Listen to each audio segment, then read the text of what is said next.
Are you getting frustrated with what to feed a teenager who's always hungry? Everybody knows that teenagers have a huge appetite. It seems like you need to feed them constantly to satisfy their hunger. It's even more difficult where teenagers who struggle with their weight truly want to make changes, like cut down on junk food or stop overeating, and they can't. There's frustration, isolation, stress, and that's why I decided to create a recipe collection of 30 easy and healthy meals for teenagers. They're all high in protein to satisfy your teenager's hunger, and they can all be ready in less than 30 minutes. If you want to grab a free copy, go to lifestyleforteens.com/recipes.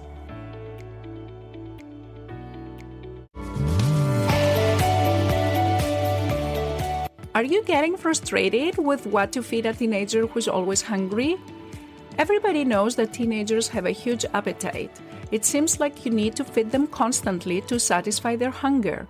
It's even more difficult where teenagers who struggle with their weight truly want to make changes, like cut down on junk food or stop overeating, and they can't. There's frustration, isolation, stress, and that's why I decided to create a recipe collection of 30 easy and healthy meals for teenagers. They're all high in protein to satisfy your teenager's hunger, and they can all be ready in less than 30 minutes. If you want to grab a free copy, go to lifestyleforteens.com/recipes.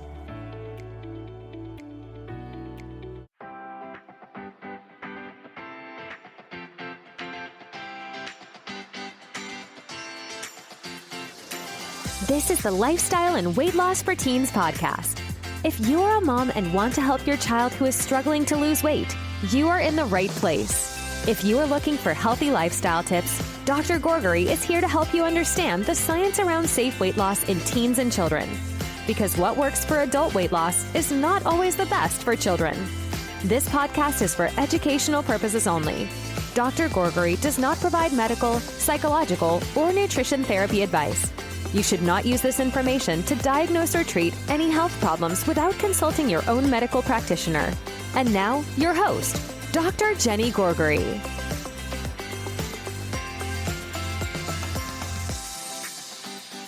Hello, this is Dr. Gourgari. Welcome to another episode of the Lifestyle and Weight Loss for Teens podcast. I know the summer is now behind us. We're in the fall. And so I decided to talk to you today about a topic that has to do with summer weight gain. I know in majority of people's minds, we all think that summer is a lot of activities. Kids are out of school, they go to camp, and therefore they have more opportunities to exercise. And therefore, we expect that most kids are going to be in a healthier weight after the summer. Well, that may be the case for some kids, but it may not be the case for all kids. And in fact, there was a research that was done to investigate that. And there have been a few studies that show that kids, when they go out in the summer, they tend to gain weight. So as I said, it's not the case for everyone. And the reason I bring this up is because if that is the case for your teenager, then don't be disappointed because there are reasons this happens. So let me just describe briefly the research that I found that is relevant to this topic. The title of the manuscript is The State of the Summer, a review of child summer weight gain and efforts to prevent it. It was published in Current Obesity Reports in 2018, and it was a review study, meaning that they just described different studies that were published on this topic. And I have to say the majority of these studies were actually done in younger kids, particularly kids in kindergarten and first graders and elementary school. However, I think a lot of those factors that they are described can also be relevant to older kids in the middle school and high school to some degree. So even though not all information is relevant to teenagers, I think this will be helpful for parents that have younger kids or that parents that have teenagers that can identify with some of these behaviors. So let's start by one big study that the authors described. There was a study published in 2015 by Moreno and his group where they looked at 7,599 students in elementary school. And what they found was that the kids that were in the summer after first grade had the highest weight gain. And as the kids get older and approach the fifth grade, that weight gain tended to decrease.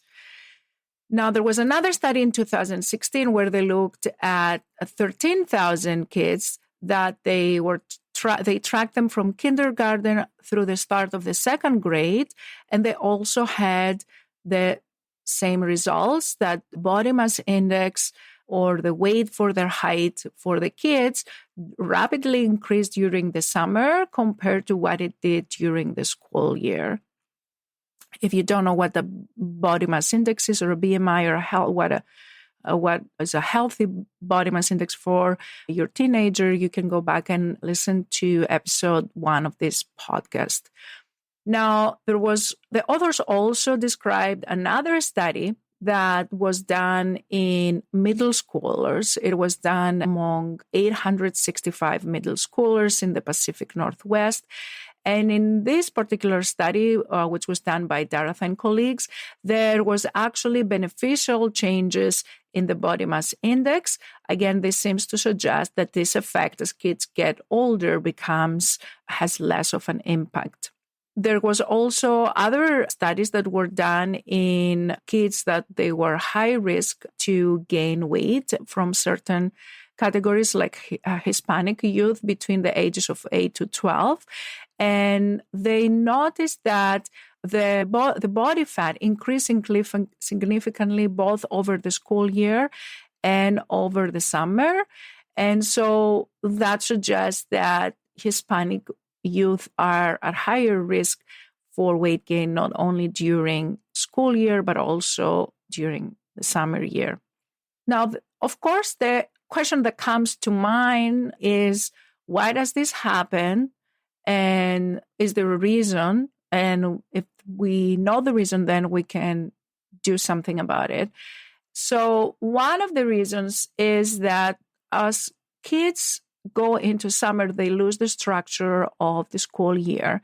So they may end up sleeping more during the day, and they may stay up late at night.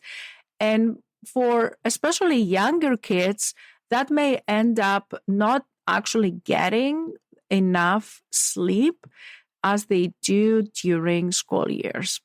Now, if we're talking about teenagers, then things can get, again, more complicated because they can get into late activities, be involved with their friends, and they may or may not get a catch-up sleep.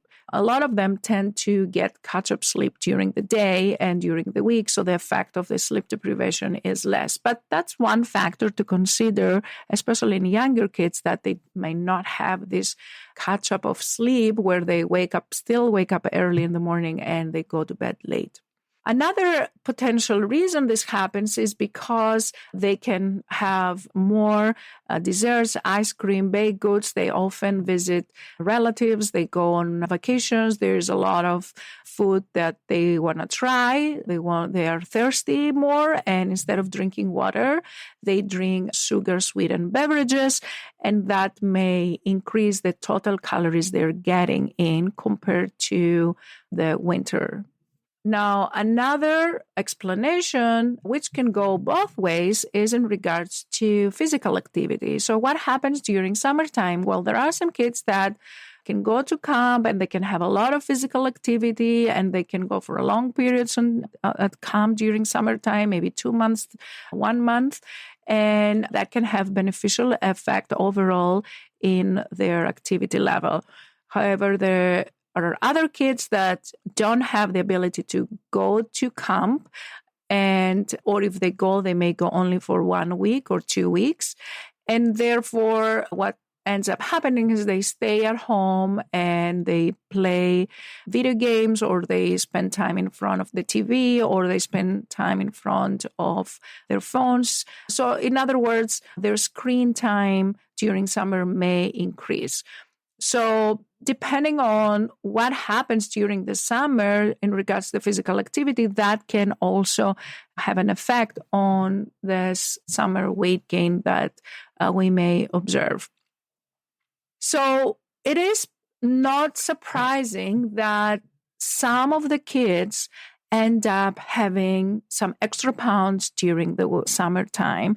That doesn't mean there's anything wrong with them. That doesn't mean they're not as good as other kids that did better, or it's perfectly okay. What is more important is now that the school year has started, we can all do a fresh start. You can investigate what happened, and you can see which area of the ones I mentioned before maybe could have contributed to those extra pounds during the summer. Was it not sleeping enough? Was it playing more video games or spending more time in front of the screen? Was it more sugar beverages? Was it more ice cream or other desserts? Was it more sedentary lifestyle overall? So if this is the case, that your child gained some weight during the summer, it's an opportunity to have a discussion on why do you think this may happen, and what can we do moving forward, and how can we incorporate a healthy lifestyle within the school year. So I hope this was helpful for you. And as mentioned, don't feel bad, don't feel disappointed, don't be in distress. It has been described that this happens in some children. And the important thing is to see the bright side. We're now in school year. There is more structure. There's hopefully going to be more sleep and more and healthier options for snacks and lunch and dinner. So start fresh without drama. And I hope you all have a nice school year ahead of you. Talk to you soon. Bye.